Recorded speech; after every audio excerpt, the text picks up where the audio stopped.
Sa first hour mo, paggising mo, binuksan mo kaagad email mo or telepono mo, para kang nagpapasok sa kwarto mo ng 20 na tao, nakagigising mo lang. Ganun yung pakiramdam niya. So don't expect na maging maayos ang buhay mo. Maging maayos yung araw mo.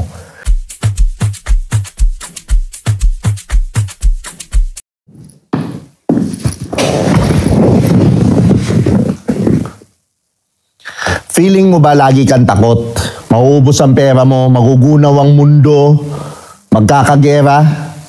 Kung ikaw laging nasa survival mode, panoorin mo tong video na to. What's up guys? Ako nga pala si Theo Bray, ang host ng Do You Think Podcast, ang podcast ng self-improvement. At syempre kung gusto niyo naman itong content na to, mag-subscribe na kayo dito sa channel. Help me reach 100,000 subscribers. And also available din to sa Spotify, in which mapapakinggan nyo sa kotse itong napakagandang content na ito. Bro, maging honest tayo. Buhay ka ba o tumatakbo ka lang? Yung gumising ka, hindi dahil may misyon, kundi dahil may hahabulin, may iwasan, may babayaran. Kung pakiramdam mo araw-araw kang nasa survival mode, this episode is for you. Pag-uusapan natin kung ano yan. Bakit ka na-trap? Paano ka lalabas? In body, mind, and spirit. Promise, practical to. Hindi to lecture. So makinig ka. Ready ka na?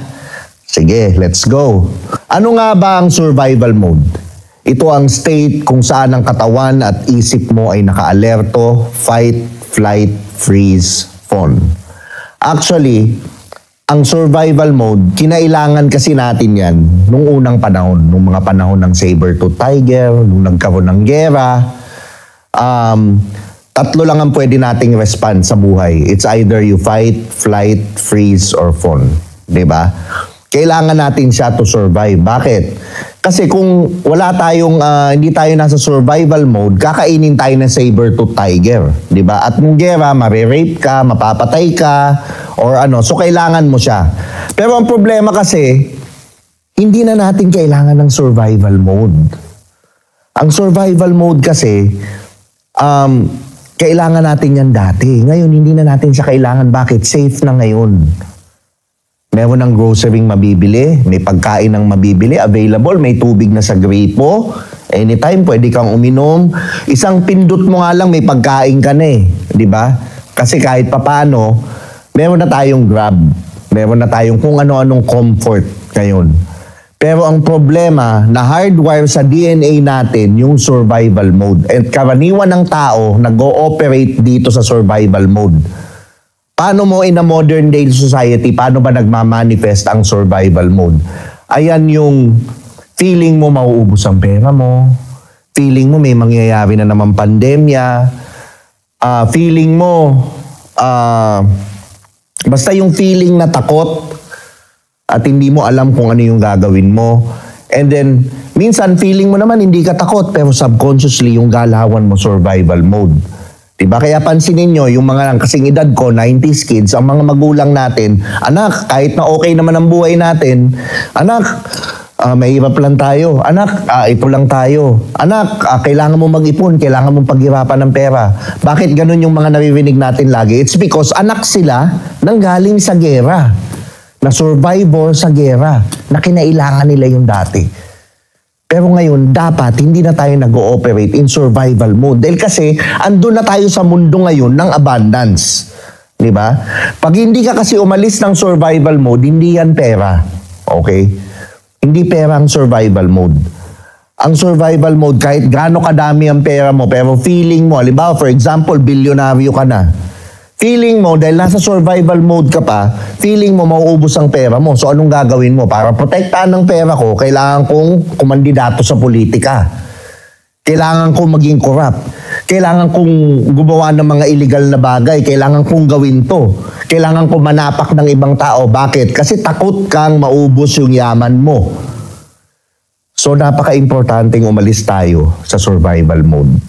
Kasi once na makaalis tayo dyan, we will all be free. We will experience freedom, peace, and abundance in all areas of life. So ano nga, paano ito nagmamanifest physically? Ito yung mababaw yung hinga mo. tense ang panga mo, balikat, tapos mabilis ka mapagod. Mentally, eto na yan. Yung mga nagdo-doom scroll sa TikTok, yung mga madalas mag-overthink, and then yung mga worst case thinkers. And paano pa ba? Anxiety, depression. Yan, nagmamanifest yan mentally. Spiritually, dito ngayon nahihiwalay ang puso mo sa Diyos.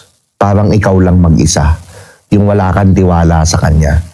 Wala kang tiwala na dadalin Kanya sa tamang path. Gusto ko lang malaman mo, napaka-importante, hindi ka sira. Protective state ito. Pero pang emergency lang kasi ito. Hindi ito pang araw-araw. Ano nga ba ang mga palatandaan na stuck ka na? Lagi kang late matulog, maaga magising, pagod, pero wired. Pangalawa is wala kang oras. 2 to 3 hours ka sa phone, di ba? Sa relationships mo, ano nangyayari sa relationships mo pag survival mode ka, transaction mode ka? Laging andun ka sa, mapapala ko, what's in it for me? Baka iwan niya rin ako eh. Yun ang ganun siya nagmamanifest. Pag may problema, default mo lagi, galit, lamig, o pagpapakabisi yung mga nag-e-escape sa trabaho para lang hindi mauwian yung asawa nila na pangit. Ay, sorry. Joke lang. Para hindi lang mauwian yung toxic behavior sa bahay or anong problema sa bahay. Diba? At nagpapakabisi ka na lang. Ano yung dapat mong panalangin dito? Listahan ng hiling na may kasamang kaba, hindi tiwala. Okay. Paano nga ba nagmamanifest ito sa panalangin? Ito yung puro kahiling. Lord, sana po ganito, sana po ganyan, sana po ganon. Parang as if wala kang tiwala sa Kanya. Diba? Kung yung number 3 to 5 dito, ikaw yan, hindi mo kailangan ng sermon. Kailangan mo ng exit plan. Ngayon, ito malaking tanong dyan eh. Bakit nga ba tayo na-trap sa ganitong way of thinking? Ano nga ba yung mga root causes nito? So ano tayo ng mga root cause analysis? Unang-una, your body doesn't feel safe. Kulang ka sa tulog, kulang ka sa araw, sobra ka sa kape, sobra ka sa asukal. Ayan yung mga nagpapa-anxiety sa'yo pag nasosobrahan ka, lalo na especially sugar. Ang sugar nga daw mas malala pa sa cocaine. Ginawa tayong addict ng mundo niyan. Bata pa lang tayo, yung mga 90s kids niyan, anong unang pinapainom sa atin sa umaga? Di ba Milo? Di ba Ovaltine? Pero ngayon, sinasabi, Milo everyday, Pero tingnan mo yung content, sugar content ng Milo, Diyos ko po, napakataas. Kaya karaniwan ng mga kasing edad ko ngayon, may chronic kidney disease, diabetic na, madami ng sakit. It's because addict tayo sa sugar. Pangalawa, ito yung tinatawag kong scarcity scripts. Yung kulang ako, I'm not enough. Lagi mong, maaaring hindi mo sinasabi sa sarili mo yun, pero ganun ka mag-operate sa utak mo. Hindi ako deserving. Ito yung mga taong, for example, ililibre mo, ayaw nilang tanggapin. Ito yung mga taong, tara, hatid na lang kita. Sige, ganun. Hindi, okay lang ako. Hindi, mag-grab na ako. Ito yung may mga problema. Feeling nila hindi nila deserve mahalin. Feeling nila hindi nila deserve ito. Hindi sila maayos mag-receive sa tao. I would have to admit, ganyan din ako dati. Meron akong problema sa giving, meron din akong problema sa receiving. Feeling ko kasi pagka nagre-receive ako, merong gusto yung taong makuha sa akin na hindi naman totoo. May mga tao, hindi lahat ng tao gusto kang kunan ng kung ano. May ibang taong gusto ka lang tulungan. Diba? And then, unfinished pain. Ito yung mga hindi pa tapos na sakit. Ito yung may mga shame ka. Meron kang guilt. Ito yung mga na-reject. Ito yung may mga pagkukulang. Ito yung may mga shadows, may mga trauma na hindi nila hinaharap. Ano yung perfect example? Kung ikaw buryong ka sa bahay, hindi mo kayang magstay sa bahay one whole day. Feeling mo, nabobore ka, feeling mo malungkot ka, and you need to meet a friend or whatever, you can't handle it being alone, mag-isip-isip ka na. Kasi ibig sabihin, hindi mo gusto ang company ng sarili mo. Kung hindi mo gusto ang company ng sarili mo, how can you expect other people to like your company? So meron kang kailangang heal sa loob mo. Pang-apat, ito yung meron kang disconnected mission. Ito yung tingin mo po ang buhay ay puro lang bayarin. Puro magbayad lang ng bills. Walang purpose sa buhay. Anong ibig sabihin nito? Hindi ka nabubuhay para lang magtrabaho, magbayad ng bayarin. Kung ikaw stuck ka dito sa loop na to, eto yan. Baka nasa survival mode ka. Wala kang purpose. As if, nangyari sa akin yan nung nag-Dubai ako, nag-abroad ako. Na para bang araw-araw gigising ako, magtatrabaho, magbabayad ng bills, weekend, matutulog or maglalaba, tapos or magmomol, tapos ulit-ulit ka Monday. Yun lang ba buhay natin? Questionin niyo yung sarili niyo. Kasi there's more to life than just paying bills and working. Diba? Yung relationships natin, yung spiritual natin, kailangan nating enrich. Kaya nga nila tayo pinagtatabaho ng 8 hours para wala tayong time for spiritual growth. Kasi pag nag-grow ka spiritually, I promise you, madali ang pera, madali ang abundance. Ang relationships mo umaayos. Lahat ng buhay mo umaayos, nagiging payapa ka. Pag nagtrabaho ka lang ng 3 times a week, and then purpose mo pa. Panglima, ito yung mga walang kaibigan, walang brotherhood of men sa paligid nila. Kaya ang nangyayari, feeling mo, solo ka sa laban, kaya mabigat lahat. Kapag hindi safe ang katawan, hindi makikinig ang isip. Kaya uunahin natin body, bago mind, bago spirit. So let's start with the body. Paano nga ba natin i-calm ang nervous system natin at i-regulate ang body natin? Diba? Para mababa natin ang alarma para makapasok ang wisdom. O, diba? Protocol A. Ito yung breathing. Pag nagme-meditation ka sa umaga, mag-breathing ka ng ganito. Ang tawag ko dito, 4-7-8. Okay. 4 seconds inhale. 7 seconds hold. And then 8 seconds exhale. 8, 7, 6, 5, 4, 3, 2, 1. Tatlong cycle, 3 times a day. Tatlong sets mong gagawin yan. 3 times a day. I promise you, may regulate mo ang nervous system mo. Habang nag-exhale ka, sabihin mo sa loob, I am safe. Safe ako ngayon. Yun ang kailangan mong sabihin. Gawin mo to sa umaga. Protocol B, magpa-araw ka at gumalaw ka. Sa umaga, 5 to 10 minutes, 10-minute walk after kain. Mag-stretch ka ng neck mo, ng jaw, ng hips mo para ma-release mo yung mga stored energy dyan sa katawan mo. Protocol C, boundaries sa stimulants. Okay. First is kape after first meal. Hindi empty stomach ang kape. Okay? After first meal.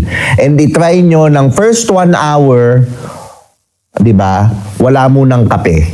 Natural. Hayaan yung in a natural state, gumising ang katawan nyo. Di ba? And then first hour. Like I said, lahat ng sinasabi ko sa mga nagko-coaching clients ko, 1 hour, no phone after waking. And then 1 hour also before sleep. Diba? Wala ng telepono. Diba? Sa ulitin ko ulit. Sa first hour mo, paggising mo, binuksan mo kagad email mo or telepono mo, para kang nagpapasok sa kwarto mo ng 20 na tao, nakagigising mo lang. Ganun yung pakiramdam niya. So don't expect na maging maayos ang buhay mo. Maging maayos yung araw mo. So first, pagkagising mo, meditate ka muna, or yung 1 hour na yun, ibigay mo sa sarili mo. Gawin mo yung walking mo, exercise mo, meditation mo, walang telepono.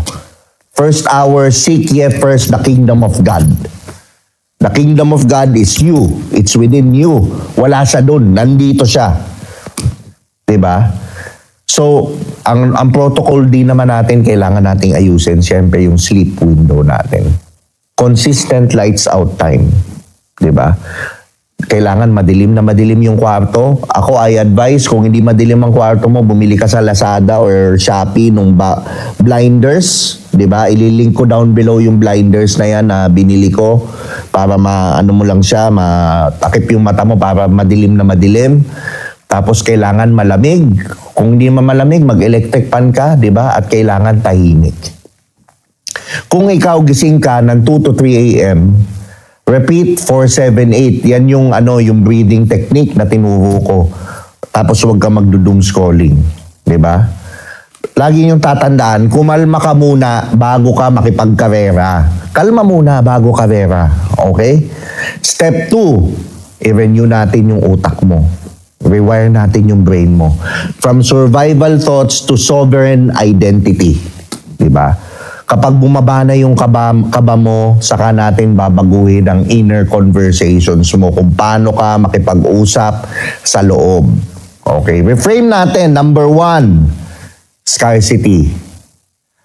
From scarcity to stewardship. Okay. Ano yung old thinking pattern?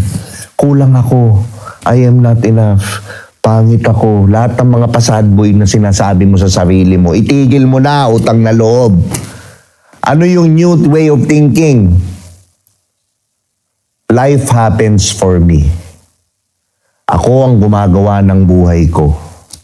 Tagapangasiwa ako ng talento at oras na meron ako ngayon. I am in control of my life. Yun ang dapat na mga mantang sinasabi mo sa sarili mo.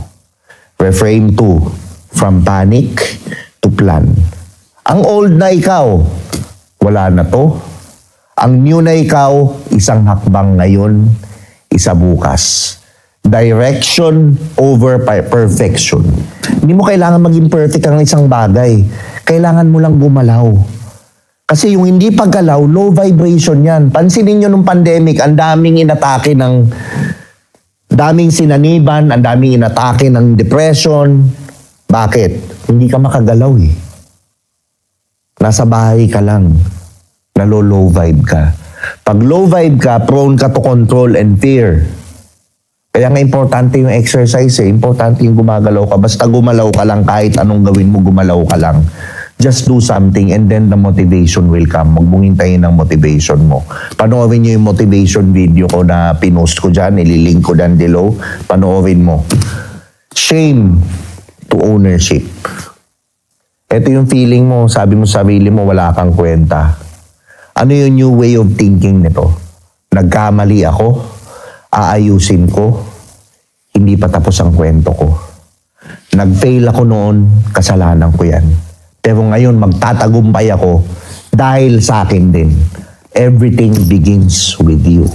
Diba? Eto ngayon, isa-share ko ulit yung kay Neville Goddard. Si Neville Goddard, siya yung old na spiritual guru na nagtuturo ng manifestation at na-master niya manifestation. Ito yung practice of law of assumption. Short ending scene, SATS kung tawagin.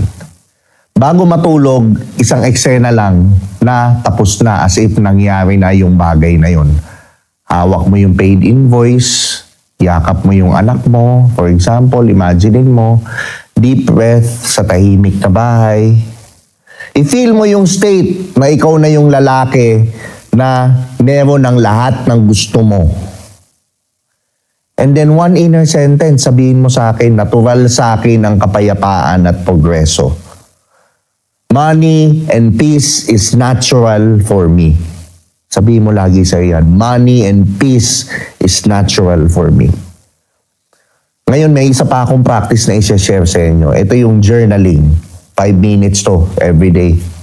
Ano yung 3 bagay na hawak ko ngayon? Pwede mong sabihin na, okay, meron akong magandang upuan, ang ganda ng relo ko, ang ganda ng kwintas ko, di ba, nag-plug.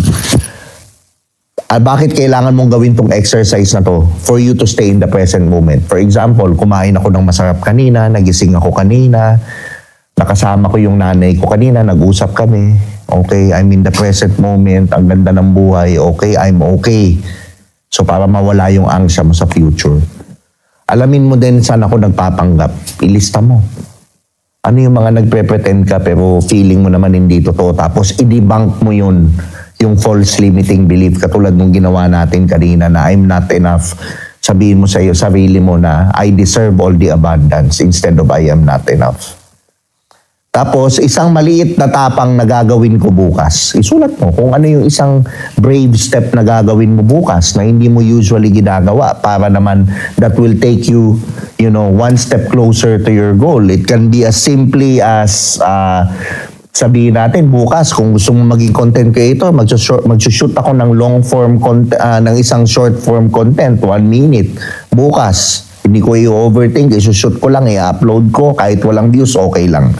Pero ginawa ko. Ano yung step 3 natin? Realign your life. I-simplify mo yung sarili mo. Diba? Maglagay ka ng boundaries. At siguraduhin mo rin na meron kang mga tamang lalaki or tamang mga tao sa paligid mo, circle mo, na parehas ng goal. Ano yung simplify? Let's start with simplify. Ang ibig sabihin nito, simpleng rule lang. Subtract to survive. Cancel one drain this week. So, mag-cancel ka ng isang bagay, tao, or kahit na anong habit na nagde-drain ng energy mo. It can be a project, it can be a tao, it can be doom scrolling, kahit paano i-cancel mo for 1 week. Diba? Tanggalin mo lang, subukan mo lang, 1 week. Diba? I-automate mo at schedule mo ang basics. Bills, groceries, workouts. May AI na ngayon. Diba? Kaya nga importanteng aralin mo yung AI. Huwag ka na mag-stuck sa new. Huwag ka na papunta na ang AI. Kahit na mag-aaral ka o hindi, doon tayo papunta. So, mas maganda sumabay ka na para ma-automate mo itong mga itong mga gagawin mong ito. Diba? Mag-set ka rin ng boundaries. For example, boundaries can be as simple as hindi na ako available after 9 p.m. except emergencies. Pag Sunday morning, silence ako planning. Paggising ko, 1 hour para sa akin yun. It's for myself. Walang i-istorbo sa akin. Ang telepono mo, ilagay mo sa labas ng kama mo. Mga tablet mo, TV mo, ilabas mo sa labas ng kwarto mo, ng kama mo. Huwag ka na mag-doom scrolling. Ngayon, let's go to brotherhood. Maghanap ka ng isang kabro na pwede mong sabihan ng totoong status once a week. Ang tawag natin dito, buddy. Meron kang buddy na ma-accountable sa'yo. And ikaw din, accountable ka sa kanya. Maghanap kayo, pwedeng best friend mo, pwedeng kapatid mo, pwedeng magtulungan kayo. Pangalawa, maghanap ka rin ng gym partner, prayer buddy, accountability check, 20 to 30 minutes lang. Diba? Makakatulong kasi yan minsan pag nag-gym ka, diba, nakakatamad pag mag-isa ka lang. O maghanap ka ng kasama mo. Diba? Kung mahina-hina pa yung motivation mo while you're still building the habit. And to build the habit, guys, kailangan gawin mo to 21 days straight. Walang palya. Pilitin mo yung sarili mo. Ngayon, let's go to service. How do you serve humanity? Kasi the more you serve people, the more abundance will come in. Kaya nga uso ngayon is, how can I serve? Iisipin mo, how can I serve? Ito, service tong ginagawa ko sa inyo. Pagko-content ko sa kabila, pinapatawa ko mga tao, that's service. Diba? No, in return, because I'm giving value to the world or so much value to the world, bumabalik sa akin yung abundance. It might be pera, it might be relationships, it might be peace, whatever. So do one act of service weekly. Tumulong ka sa tao. Make someone's day, kahit once a week lang. Ako, yung once a week ko, ginawa ko na everyday. I'm making someone else's day. Meaning, example, may pulubi dyan, bigyan mo 100. Diba? Make someone's day. Yung tip mo, taasan mo yung tip mo. Diba? Or, it might be as simple as, tulungan mo lang yung ka-office mate mo nag-i-struggle na hindi pera. Diba? Magturo ka, mag-mentor ka, mag-volunteer ka sa the nearest shelter, animal shelter, or sa pagtuturo sa mga bata. Diba? Bakit? Kasi yung service, pinapatay niya yung selfish panic mo. Pag nagsaserve ka sa tao, binubuksan mo yung puso mo sa kanila. Bukas yung puso mo, nawawala yung takot mo. Pag bukas yung puso mo, the more nakaka-attract ka ng abundance, the more nakaka-attract ka ng love. The more nagbibigay ka ng love sa kapwa mo, the more bumabalik sa'yo 5 times. Totoo yun. Trust me, yan ginawa ko. Kaya nandito ako ngayon sa kinatatayuan ko sa harapan nyo. And then spirit practices, presence, prayer, and then surrender. Lagi mong tatandaan, hindi ka robot. Kaluluwa ka. I-practice mo to. Huminga ka, mag-pray ka ng 3 minutes, 4 na slow breath. Sabihin mo, Ama, nandito ako, salamat sa ngayon, especially pagising mo. Binibigay ko sa iyo yung takot ko na to. Turuan mo ako lumakad ng may kapayapaan. Diba? Sinasabi ko pa lang ngayon, grabe na yung kilabot ko. Nakaramdaman ko na yung presence ni God sa akin. And then practice number 2, 1 hour of Sabbath weekly. Walang errands, walang hassle, walang walk, walang journal, scripture, and silence. Diba? Hindi pala. No errands, diba? Ang gagawin mo lang, no errands, no hassle. Ang gagawin mo lang, maglakad, mag-journal, mag-scripture, mag-silence. 1 hour lang. 1 hour. Pwede kang magsimba. It can be as simple as sumimba ka every Sunday.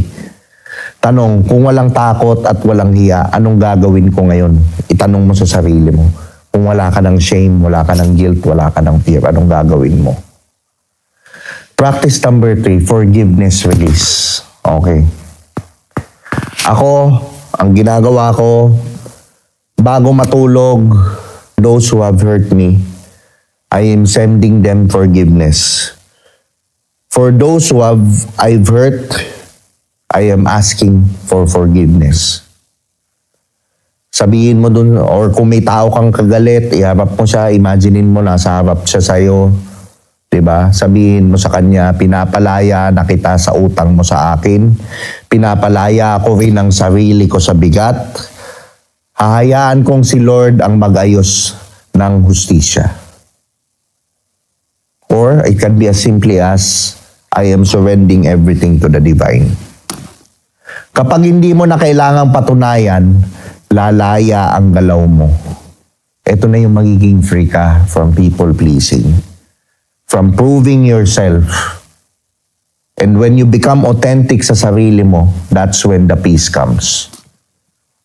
So ako sa akin, meron akong 7-day exit plan na gusto kong i-share sa inyo, and doable and concrete. Lagi niyong tatandaan sa day 1, unang-una, pagkagising mo, 4, 7, 8, 3 times mo gagawin. Ito yung breathe, 4 seconds, hold, 7 seconds, and then release 8 seconds, 3 times mo gawin. And then go on a 10-minute walk. And then, magsulat ka ng isang nakaka-drain sa'yo. At sabihin mo kung ano yung mga bagong ginagawa mo. Sa day 2 naman, phone-free, first hour, choose one ending scene. Diba? First hour mo and then choose one ending scene na as if nangyari na sa buhay mo, yung minamanifest mo. Day 3, sleep window set. Ano mo yung sleep window mo, matulog ka. Diba? Plus yung kape, after first meal mo, ka magkakape, hindi pagkagising. Day 4, brotherhood call, 20-minute honest check, call a brother, call a friend, di ba? Magtulungan kayong dalawa kayo, kung napapanood nyo tong video na to, magtulungan kayo, or kung hindi pa napapanood ng friend mo, papanood mo sa kanya and then magtulungan kayo.